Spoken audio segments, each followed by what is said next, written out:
If I do this, does it still show? It froze again, didn't it, right?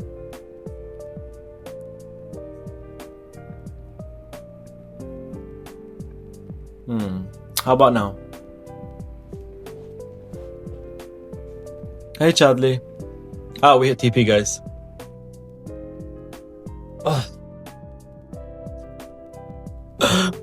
I cannot believe it was frozen. The screen was frozen for you guys.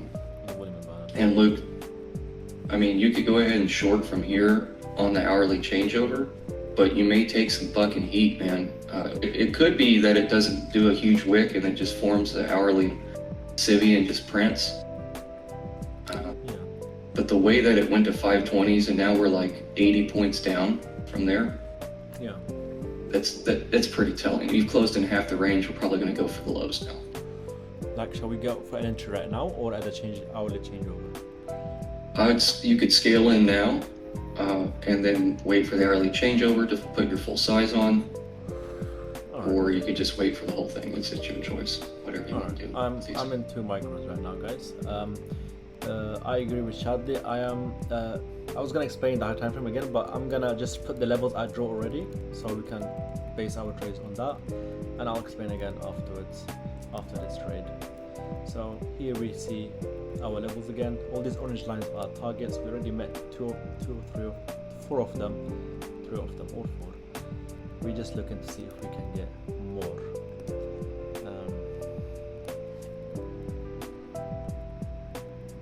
Do we go for the furthest one?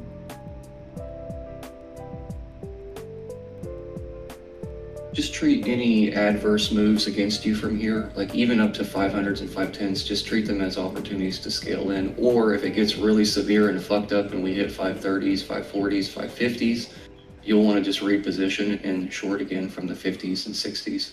And that will give you like a 100, 200 point move down to our targets. So if you get clapped here, don't give up the shorts. If it was me, I'd still take another trade short from those areas if you get tapped out. I like that reassurance. I like re-entering trades. So I see a BPR over there, guys. So maybe we can size in on that. We can pyramid on this area around here. Maybe 2 more micros. And it's also a bit of CB, BC, CB combo. It really doesn't mean anything, but it just adds to the confidence. We got open like the closure, the low of this order block. The opening price of that order block, I said it correct, I don't know why I questioned myself. But yeah, the opening of that order block, we got a little inversion of Fiji here. So this is really not a bad area to size into our trade. And how much we're risking on this trade, guys? We're risking 200, so adding to position will be a little bit tough because it's gonna go over the $200 risk. But I'm presuming if we, there we go, we entered there. So I'm gonna go ahead and add 2 here, guys. I forgot to put the limit order there. Could have had a nice entry. So we're in 4 micros right now, guys. It filled me. Okay, not a bad fill. We wanted anywhere inside this inversions, guys. I think you guys have better entry if you get into right there, onside these inversions. Right? Like this wick was beautiful, guys. We could have. That was beautiful. And what would we target? I think we can scale some here. Fully cooperate with the trading, get out there. We've got a lot of targets below us, so I think the market is not really content.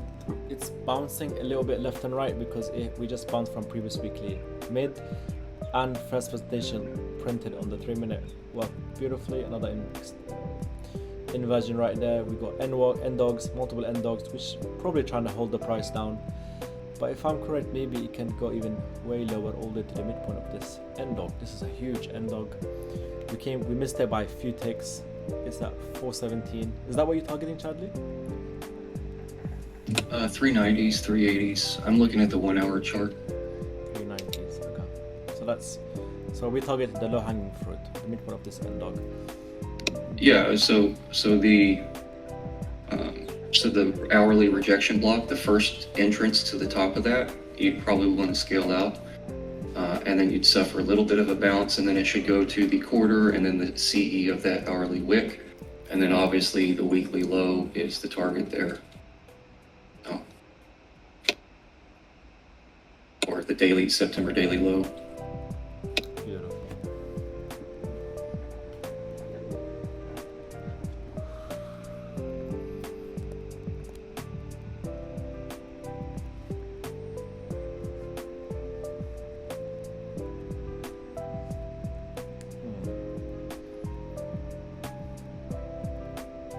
If we had a bet entry like this, I would have held longer, but I want to get out at the earliest target I see, which also offers 200.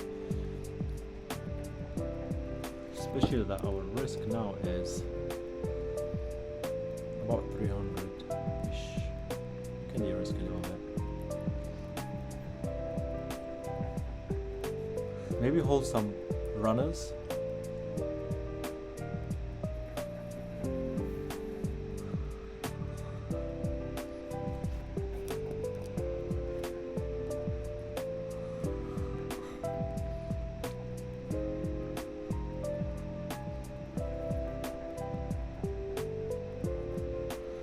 Up the AJ, what level? Can you write the level, the price level of that? We're about to hit TP, guys. There we go, beautiful TP, guys. W's in the chat. Chadley, thank you for the entry and for the sizing in. Yeah, no problem, man. Good. So, do you guys want me to go over the levels again, that how I draw them from the higher time frames? I think we should, right? Yeah, I think we should do that. Alright, so let's go ahead again.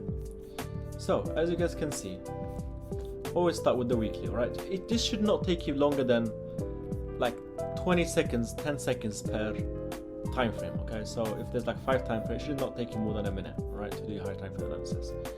All right, because if you take longer than that, then you're gonna start noticing something, a concept or an idea, a theory that is called trapped order flow. All right, so what trapped order flow means basically is you have like let me show you. You have a bullish FVG, but you also have a bearish FVG, right? So it's gonna ping pong like this, right? Inside of them, can be inside of them still. That's trap liquidity. But so you have a high time frame TP, like you have a high time frame FVG, you have a high time frame FVG above you opposing. It's gonna be stuck here. So that's why you see we have 1, 2, 3, 4 weeks, about 5 weeks before we left this. Finally, 5, 6 weeks before we left this area. So if you spend too much time, you're gonna start noticing these stuff. But like I said, 10 second per time frame. So here you can see, obviously we have this FVG that Chadley beautifully noted. We also have this volume imbalance is tiny, so you can include it in that FVG. It's very tiny, but include it. That's your weekly FVG. So it's probably gonna come back down here. Does it? It can do. We also got low, low, low, higher, high. So this high green candle is also your breaker block. So from here to here is a breaker block with an FVG. But again, that's way further than this FVG, so we can just keep that FVG on our minds. Now we go to the hourly. We check on the hourly that what do we have? We have instantly. I want you guys to only look. I don't want you to look at FVGs. I want you to look at midpoints of stuff, all right, and rejection blocks. So here we got a wick. As soon as I open this chart, I saw a big wick, right? That's the first thing I see on the chart. Big wick. Break it down. 75, 50%, 25%. That's it.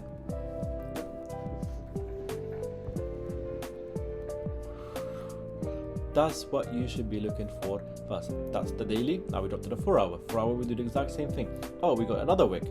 We can refine this wick. I don't like refining. I like to keep the same levels overlapping each other. So here we got another wick from the high to the low. We see that we almost have the same levels. More or less, we have the same levels, right? Excellent. What else do we have? We got rejection block. So you can see here, there's a rejection block. Can you guys see? We draw a line at it, and that was pretty much our target. Now we drop to the hourly. On the hourly, we see that we have another nice wick with rejection blocks. So again, draw those, and you'll see that we have now multiple targets. Any of them can be targeted. since some of them overlap, they're probably gonna get taken out more likely than the others, right? What else do we have? Beautiful rejection blocks right here. Rejection block is basically, I'll show you guys. If you guys don't know what rejection blocks is, write in the chat right now, or I will be including it in our ICT concepts series. I'm starting it today, maybe this weekend, or maybe starting tomorrow. I'll make one video, like a series, one video, short video about order blocks, one short video about breaker blocks, one short video about rejection blocks, one short video about standard deviations, one short video about like midpoint of wicks, and that's probably as much as it's going to include, because that's what we use. And BPR, one short video about BPR, and one short video about unicorn entry BPR style. Okay, so it will be easy to digest. I'll be only teaching you what I normally use and how I use them. Okay, not how they are taught or how they are described. I'll show you guys how I use it in a daily basis, every single day, okay, or any time frame. So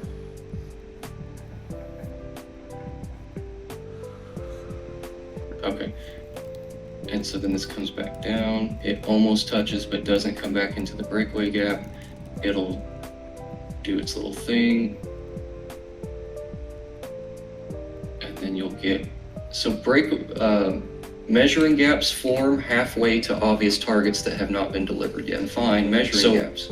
So if there's a gap that's forming, if you think you're late to the party and you're like, oh my God, I'm scared to take this continuation, but where price is clearly or obviously reaching for, we're still right about 50% or so away from it.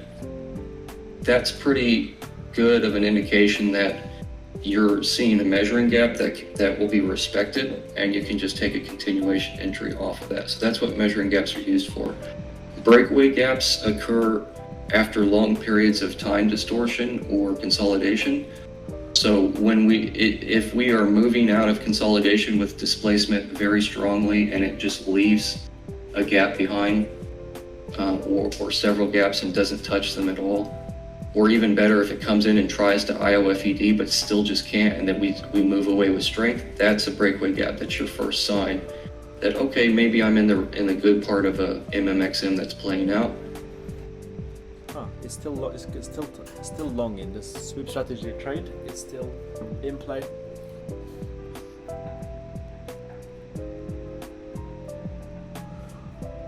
Did the 5 minute close above? We close above the 5 minute, guys.